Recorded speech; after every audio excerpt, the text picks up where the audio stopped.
Welcome back to people's academy. നമ്മളിന്ന് പഠിക്കുന്നത് മനുഷ്യ അവകാശ കമ്മീഷനെ കുറിച്ചാണ്. ഏതാണ് മനുഷ്യ അവകാശ കമ്മീഷൻ? ഏറ്റവും പ്രധാനപ്പെട്ട ടോപ്പിക്കാണ് മനുഷ്യ അവകാശ കമ്മീഷൻ.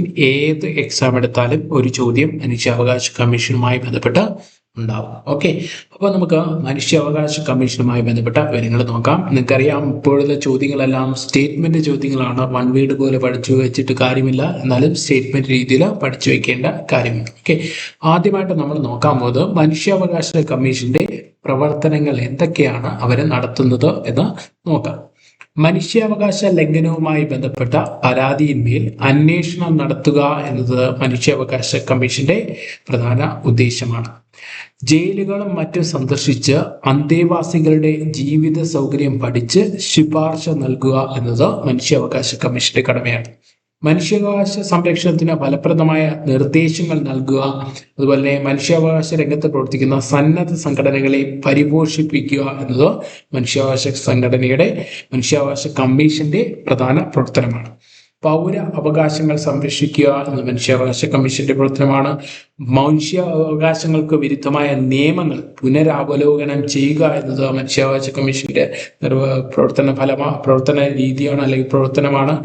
ഭരണ നിർവഹണ രംഗത്തെ പരിഷ്കരണങ്ങൾ നടപ്പിലാക്കുക, തടവറയിലെ അതിക്രമങ്ങൾ തടയുക, അതുപോലെ തന്നെ പട്ടികജാതി പട്ടികവർഗ വിഭാഗങ്ങളുടെ മനുഷ്യാവകാശ നിഷേധങ്ങൾ ഇല്ലാതാക്കുക, വനിതകളുടെയും കുട്ടികളുടെയും അവകാശങ്ങൾ സംരക്ഷിക്കുക. ഇതാണ് മനുഷ്യാവകാശ കമ്മീഷന്റെ പ്രധാന ഉദ്ദേശങ്ങൾ എന്ന് പറയുന്നത്. അപ്പോൾ നിങ്ങൾ ഇതെന്ത് ചെയ്യുന്ന വെച്ചാൽ എക്സാമിന് ചോദിക്കുക, ഇതുമായിട്ട് ബന്ധപ്പെട്ട് ഈ സ്റ്റേറ്റ്മെന്റുകളിൽ 3 സ്റ്റേറ്റ്മെന്റുകളിൽ 5 സ്റ്റേറ്റ്മെന്റ് അല്ലെങ്കിൽ 4 സ്റ്റേറ്റ്മെന്റ് തന്നിട്ട് ഇതിൽ പെടാത്തത്, ഇതുമായിട്ട് ബന്ധപ്പെടാത്തത് എന്ത് എന്ന് ചോദിക്കാം. അപ്പോൾ ശ്രദ്ധിക്കേണ്ടത്, സന്നദ്ധ സംഘടനയെ പരിപോഷിക്കുന്നതിൽ പ്രധാന പങ്ക് വഹിക്കുന്നത് മനുഷ്യാവകാശ സംഘടനയാണ്. പൗരാവകാശങ്ങൾ സംരക്ഷിക്കുന്നത് നമുക്ക് എളുപ്പത്തിൽ കിട്ടും. അടുത്ത മനുഷ്യാവകാശ ഭരണ നിർവഹണ രംഗത്തെ പരിഷ്കാരങ്ങൾ ഏതിനാ മനുഷ്യാവകാശത്തിന്റെ കടമയാണ്. അതുപോലെ തന്നെ തടവറയിലെ അതിക്രമങ്ങൾ ഓർത്തുവയ്ക്കുക, പട്ടികജാതി പട്ടികവർഗ വിഭാഗങ്ങളുടെ മനുഷ്യാവകാശ നിഷേധങ്ങൾ, അതുപോലെ തന്നെ വനിതകളുടെയും കുട്ടികളുടെയും അവകാശങ്ങൾ സംരക്ഷിക്കുക എന്നിവ മനുഷ്യാവകാശ കമ്മീഷനുമായി ബന്ധപ്പെട്ട പ്രവർത്തനങ്ങളാണെന്ന് കൃത്യമായിട്ട് ഓർത്തുവയ്ക്കണം കേട്ടോ. സ്റ്റേറ്റ്മെന്റ് രീതിയിൽ വരുമ്പോൾ നമ്മൾ ഡൗട്ട് അടിക്കാൻ പാടില്ല. അടുത്ത് നമുക്ക് നോക്കേണ്ടത് മനുഷ്യാവകാശ കമ്മീഷൻ എന്ന് വന്നു, എന്തിന്റെ അടിസ്ഥാനത്തിൽ വന്നു എന്നാണ്. ദേശീയ മനുഷ്യാവകാശ കമ്മീഷൻ അഥവാ NHRC 1993 മനുഷ്യാവകാശ സംരക്ഷണ നിയമം, അതായത് protection of human right act പ്രകാരമാണ് സ്ഥാപിക്കപ്പെട്ട ഒരു സ്വതന്ത്ര നിയമ സ്ഥാപനമാണ്. ഏറ്റവും പ്രധാനപ്പെട്ട പോയിന്റാണ്, സ്വതന്ത്ര നിയമ സ്ഥാപനമാണ്, സ്റ്റാറ്റ്യൂട്ടറി ബോഡിയാണ് എന്ന് പറയുന്നത് ദേശീയ മനുഷ്യാവകാശ കമ്മീഷൻ എന്ന് പറയുന്നത്. ദേശീയ മനുഷ്യാവകാശ കമ്മീഷൻ നിലവിൽ വന്ന വർഷം ചോദിച്ചാൽ 1993 ഒക്ടോബർ 12. ഒരു ചെയർമാനും 5 സ്ഥിര അംഗങ്ങളും ചേരുന്നതാണ് എന്ന് പറയുന്നത് മനുഷ്യാവകാശ കമ്മീഷൻ. ഒരു ചെയർമാനും 5 സ്ഥിര അംഗങ്ങളും, അങ്ങനെ ടോട്ടൽ എത്ര അംഗങ്ങളുണ്ടെന്ന് ചോദിച്ചാൽ എത്രയാണ്? 6 അംഗങ്ങളുണ്ട്. ഓക്കെ, ടോട്ടൽ 6 പേര്, ഒരു ചെയർമാനും 5 സ്ഥിര അംഗങ്ങളും. ചെയർപേഴ്സൺ ഇന്ത്യൻ സുപ്രീം കോടതിയിലെ മുൻ ചീഫ് ജസ്റ്റിസോ മറ്റ് ജഡ്ജിയോ ആയിരിക്കണം. ഏറ്റവും പ്രധാനപ്പെട്ട ഒരു പോയിന്റാണ്, ചെയർപേഴ്സൺ എപ്പോഴും എന്തേ ആയിരിക്കണം? സുപ്രീം കോടതിയിലെ മുൻ ചീഫ് ജസ്റ്റിസോ അല്ലെങ്കിൽ മറ്റു ജഡ്ജിയോ ആയിരിക്കണം. അംഗങ്ങളിൽ സുപ്രീം കോടതി അല്ലെങ്കിൽ ഹൈക്കോടതി എന്നിവിടങ്ങളിൽ നിന്ന് വിരമിച്ച ജഡ്ജിമാരും മനുഷ്യാവകാശ രംഗത്ത് അറിവും അനുഭവ പരിചയവുമുള്ള വ്യക്തികളും ഉൾപ്പെടുന്നു. ഓക്കെ, എത്ര പറഞ്ഞു? 5 സ്ഥിര അംഗങ്ങൾ പറഞ്ഞു. അതിൽ അംഗങ്ങളിൽ സുപ്രീം കോടതി അല്ലെങ്കിൽ ഹൈക്കോടതി എന്നിവിടങ്ങളിൽ നിന്ന് വിരമിച്ച ജഡ്ജിമാര്, അതുപോലെ തന്നെ മനുഷ്യാവകാശ രംഗത്ത് അറിവും അനുഭവ പരിചയവുമുള്ള വ്യക്തികളും ഉൾപ്പെടുന്നു. ഓക്കെ, അംഗങ്ങളിൽ എന്ത് ചെയ്യണം? ഒരു വനിത ഉണ്ടായിരിക്കണം. ഏറ്റവും പ്രധാനപ്പെട്ട ഒരു പോയിന്റാണ്, അംഗങ്ങളിൽ ഒരു വനിത ഉണ്ടായിരിക്കണം. ഇതുകൂടാതെ 7 ദേശീയ കമ്മീഷനുകളുടെ അധ്യക്ഷന്മാരും എക്സ് ഒഫീഷ്യോ അംഗങ്ങളായി പ്രവർത്തിക്കുന്നു കേട്ടോ.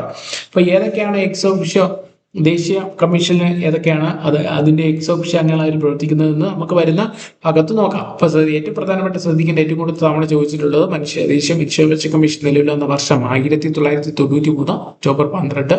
എത്ര അംഗങ്ങൾ? 1+5, അതായത് 6 അംഗങ്ങൾ, ചെയർപേഴ്സണും 5 സ്ഥിര അംഗങ്ങളെന്ന് കൃത്യമായിട്ട് ഓർത്ത് വയ്ക്കുക. ഇതും സ്റ്റേറ്റ്മെന്റ് രീതി ചോദിച്ചിട്ട് എന്ത് ചെയ്യാം? ഇതിൽ തെറ്റായത് ഇത് എന്ന് ചോദിക്കാം. ഓക്കെ, അടുത്ത പോയിന്റ് നോക്കാം. അധികാരവും സ്വാതന്ത്ര്യവും. എന്തൊക്കെയാണ് മനുഷ്യാവകാശ കമ്മീഷന്റെ അധികാരങ്ങൾ നോക്കാം. അന്വേഷണങ്ങൾ നടത്തുമ്പോൾ NHRCക്ക് ഒരു സിവിൽ കോടതിയുടെ തുല്യമായ അധികാരമുണ്ട് കേട്ടോ. എന്തിന്റെ അധികാരമുണ്ട്? സിവിൽ കോടതിയുടെ തുല്യമായ അധികാരമുണ്ട്. ഓക്കെ, സാക്ഷികളെ വിളിപ്പിക്കാനും തെളിവുകൾ ശേഖരിക്കാനും ഇതിലൂടെ സാധിക്കും. ഇപ്പോൾ ചോദ്യം ചോദിക്കാം എക്സാമിന്, ഏത് കോടതിയുടെ അധികാരമാണ് ഏതിനുള്ളത്? NHRC ഉള്ളത് എന്ന് ചോദിച്ചാൽ ദേശീയ മനുഷ്യാവകാശ കമ്മീഷന്റെ അധികാരമുള്ളത് ഏതിൻ്റെയാണ്? സിവിൽ കോടതിയുടെ അധികാരം. ഓക്കെ, കമ്മീഷൻ സമർപ്പിക്കുന്ന ശുപാർശ തള്ളിക്കളഞ്ഞാൽ കേന്ദ്ര സംസ്ഥാന സർക്കാരുകൾ അതിനുള്ള കാരണം വ്യക്തമാക്കണം. അപ്പോൾ കമ്മീഷൻ ശുപാർശ സമർപ്പിക്കും എന്ന് പറഞ്ഞു. ഇതിപ്പോ എന്താണ്, ജയിലുകൾ സന്ദർശിക്കുന്നുണ്ട്, അതിന്റെ ശുപാർശകൾ സമർപ്പിക്കും. അപ്പൊ അതൊക്കെ തള്ളിക്കളഞ്ഞാൽ എന്ത് ചെയ്യും? കേന്ദ്ര സംസ്ഥാന സർക്കാരുകൾ അതിന് കാരണം വ്യക്തമാക്കണം. മനുഷ്യാവകാശ കേസുകളിൽ കോടതിയെ സമീപിക്കാൻ നിയമ നടപടികളിൽ കക്ഷി ചേരാനും ആർക്ക് അധികാരമുണ്ട്? NHRCക്ക് അധികാരമുണ്ട്. ലംഘനത്തിന് ഇരയായ വ്യക്തിക്ക് നഷ്ടപരിഹാരം നൽകാനും കുറ്റക്കാർക്കെതിരെ നടപടിയെടുക്കാനും കേന്ദ്ര സംസ്ഥാന സർക്കാരുകൾക്ക് ശുപാർശ ചെയ്യാൻ കമ്മീഷന് അധികാരം. അടുത്ത ഏറ്റവും പ്രധാനപ്പെട്ട ഒരു പോയിന്റാണ്, ശ്രദ്ധിക്കുക. സംഭവം നടന്ന 1 വർഷത്തിൽ കൂടുതൽ പഴക്കമുള്ള കേസുകളിൽ കമ്മീഷന് അന്വേഷണം നടത്താൻ സാധിക്കില്ല. ഏറ്റവും പ്രധാനപ്പെട്ട പോയിന്റാണ്, 1 വർഷത്തിൽ കൂടുതൽ പഴക്കമുള്ള കേസുകളിൽ കമ്മീഷൻ എന്ത് ചെയ്യാൻ പറ്റത്തില്ല?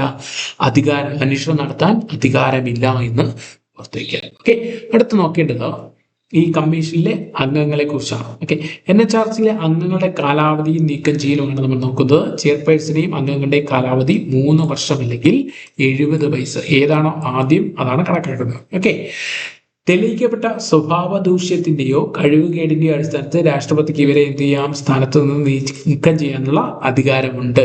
ഓക്കെ, അടുത്ത ദേശീയ മനുഷ്യാവകാശ കമ്മീഷന്റെ ആസ്ഥാനം എവിടെയെന്ന് വെച്ചാൽ ന്യൂഡൽഹിയാണ്. അതിന്റെ പേര് മാനവ് അധികാർ ഭവൻ. ചോദിച്ചിട്ടുള്ള ചോദ്യമാണ് മാനവ് അധികാർ ഭവൻ. ദേശീയ മനുഷ്യാവകാശ കമ്മീഷന്റെ ആദ്യ ചെയർമാനാണ് ജസ്റ്റിസ് രംഗനാഥ് മിശ്ര. അപ്പോൾ എത്ര ചെയർമാൻ ഉണ്ടായിരുന്നു, ആരൊക്കെയാണെന്ന് നമുക്ക് വരുന്ന ഭാഗത്ത് നോക്കാം. ദേശീയ മനുഷ്യാവകാശ കമ്മീഷൻ ചെയർമാനെയും അംഗങ്ങളെയും നിയമിക്കുന്നത് രാഷ്ട്രപതിയാണ്. ഇന്ത്യയിലെ മനുഷ്യാവകാശങ്ങളുടെ കാവൽക്കാരൻ എന്നറിയപ്പെടുന്ന സ്ഥാപനം എന്ന് വെച്ചാൽ ഏതാണ്? ദേശീയ മനുഷ്യാവകാശ കമ്മീഷൻ. മറന്നു വരുന്നത്. അടുത്തത് ദേശീയ മനുഷ്യാവകാശ കമ്മീഷൻ ചെയർമാൻ സ്ഥാനത്തെത്തിയ ആദ്യ മലയാളി ജസ്റ്റിസ് KG ബാലകൃഷ്ണൻ. 2019 ഭേദഗതി പ്രകാരമാണ് മനുഷ്യാവകാശ കമ്മീഷൻ ചെയർമാൻ അംഗങ്ങളുടെ കാലാവധി 3 വർഷവും 70 അല്ലെങ്കിൽ 70 വയസ്സ് എന്നാക്കിയത്. ദേശീയ മനുഷ്യാവകാശ കമ്മീഷൻ ചെയർമാനെയും അംഗങ്ങളെയും തിരഞ്ഞെടുക്കുന്ന സമിതിയുടെ അധ്യക്ഷൻ എപ്പോഴും ആരാണ്? പ്രധാനമന്ത്രിയാണ്. അപ്പൊ അതില് സമിതിയിലെ അംഗങ്ങൾ നമുക്കത് വീണ്ടും നോക്കാം. ദേശീയ മനുഷ്യാവകാശ കമ്മീഷൻ എങ്ങനെയുള്ള സ്ഥാപനമാണ്? സ്റ്റാറ്റ്യൂട്ടറി ബോഡി എന്ന് നമ്മൾ തുടക്കത്തിൽ തന്നെ പറഞ്ഞിരുന്നു, സ്വതന്ത്ര സ്ഥാപനമാണെന്ന് പറഞ്ഞിരുന്നു. അടുത്ത് ദേശീയ മനുഷ്യാവകാശ കമ്മീഷനെയും ചെയർമാനെയും അംഗങ്ങളെയും തലസ്ഥാനത്ത് നീക്കം ചെയ്യാൻ അധികാരമുള്ളത് ആർക്കാണ്? രാഷ്ട്രപതിക്കാണ്.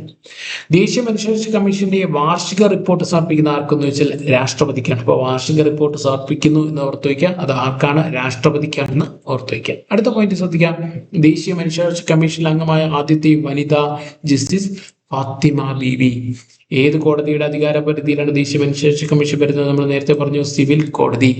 2019 ഭേദഗതി പ്രകാരം ദേശീയ മനുഷ്യാവകാശ കമ്മീഷൻ ചെയർമാൻ ആകാനുള്ള യോഗ്യത എന്തെന്ന് വെച്ചാൽ സുപ്രീം കോടതി ചീഫ് ജസ്റ്റിസ് അല്ലെങ്കിൽ സുപ്രീം കോടതിയിലെ മറ്റു ജഡ്ജിമാരായിരിക്കണം. ഓക്കെ, അടുത്ത ദേശീയ മനുഷ്യാവകാശ കമ്മീഷൻ പുറത്തിറക്കുന്ന പ്രസിദ്ധീകരണമാണ് നയീം ദിശ. ഓക്കെ, അടുത്ത കമ്മീഷന്റെ നിലവിലെ അധ്യക്ഷൻ V രാമസുബ്രഹ്മണ്യമാണ്. 2025-26 നിലവിലെ V രാമസുബ്രഹ്മണ്യമാണെന്ന് ഓർത്തു വയ്ക്കാം. കേരള മനുഷ്യാവകാശ കമ്മീഷൻ ആസ്ഥാനം ചോദിച്ച തിരുവനന്തപുരം. രൂപീകരിച്ച വർഷം ഡിസംബർ 11, 1998. ആദ്യ ചെയർമാൻ ആരെന്ന് വെച്ചാൽ ആരാണ്? Justice M Pareeth Pillai. ഓർത്തുക, പരീത് പിള്ള. പല തവണ ചോദിച്ചിട്ടാണ് പരീത് പിള്ള. നിലവിലെ അധ്യക്ഷൻ ആരെന്ന് വെച്ചാൽ ആരാണ്? Justice Alexander Thomas. ചെയർമാൻ ആരെന്ന് വെച്ചാൽ ആരാണ്? അലക്സാണ്ടർ തോമസ് എന്നുകൂടി ഓർത്തു വയ്ക്കാം. അടുത്ത് നമ്മൾ പറഞ്ഞു, അംഗങ്ങളെ നിയമിക്കാൻ പ്രസിഡന്റിനെ സഹായിക്കുന്ന പ്രധാനമന്ത്രിയുടെ നേതൃത്വത്തിലുള്ള ഒരു സമിതിയാണെന്ന് പറഞ്ഞു. സമിതിയിലെ അംഗങ്ങൾ ആരൊക്കെയാണ് വരുന്നത്? പ്രധാനമന്ത്രിയാണ് ചെയർമാൻ, ആഭ്യന്തരമന്ത്രിയുണ്ട്, ലോക്സഭാ പ്രതിപക്ഷ നേതാവുണ്ട്, രാജ്യസഭാ പ്രതിപക്ഷ നേതാവുണ്ട്, ലോക്സഭാ സ്പീക്കറുണ്ട്, രാജ്യസഭ ഉപാധ്യക്ഷൻ. ഇത്ര പേര് അടങ്ങുന്ന സമിതിയാണ് എന്ത് തിരഞ്ഞെടുക്കുന്ന അംഗങ്ങളെ നിയമിക്കാൻ പ്രസിഡന്റിന് സഹായിക്കുന്ന പ്രധാനമന്ത്രിയുടെ നേതൃത്വത്തിലുള്ള സമിതിയാണ് ഈ പറയുന്ന അംഗങ്ങൾ എന്ന് പറയുന്നത്. ഓക്കെ, അടുത്ത എത്ര പേര് ചീഫ് ചെയർമാൻ ആയിട്ടുണ്ട്, ആരൊക്കെയാണെന്ന് നോക്കാം. ഒന്നാമത് ജസ്റ്റിസ് രംഗനാഥ് മിശ്ര, നമ്മൾ ഓൾറെഡി പഠിച്ചു കഴിഞ്ഞ കാര്യം. അടുത്ത രണ്ടാമത്തെ ആരെന്ന് ചോദിച്ചാൽ MN വെങ്കിടച്ചലം. മൂന്നാമത്തെ ആള് ജസ്റ്റിസ് JS വർമ്മ. നാലാമത്തെ ആള് AS ആനന്ദ്. അഞ്ചാമത്തത് S രാജേന്ദ്ര ബാബു. ആറാമത്തത് KG ബാലകൃഷ്ണൻ. അപ്പോൾ ആറാമത്തെ വ്യക്തിയാണ് മലയാളിയായത് എന്ന് ഓർത്തു വയ്ക്കുക. അടുത്ത ഏഴാമത്തത് ജസ്റ്റിസ് HL ദത്തു. എട്ടാമത്തത് അരുൺകുമാർ മിശ്ര. ഒൻപതാമത് V രാമസുബ്രഹ്മണ്യം. അപ്പോൾ നിലവിലുള്ളത് എത്രാമത്തെയാണ്? ഒൻപതാമത്തത് എന്നുകൂടി ഓർത്തു വയ്ക്കുക. ഓക്കെ, ഇനി നമ്മൾ പറഞ്ഞു മനുഷ്യാവകാശ കമ്മീഷനിലെ എക്സ് ഓഫിഷ്യോ അംഗങ്ങളുണ്ടെന്ന് പറഞ്ഞു. അപ്പൊ ഏതൊക്കെയാണ് അതിൽ വരുന്നത് നോക്കാം. ഏതൊക്കെയാണ് കമ്മീഷനുകൾ നോക്കാം.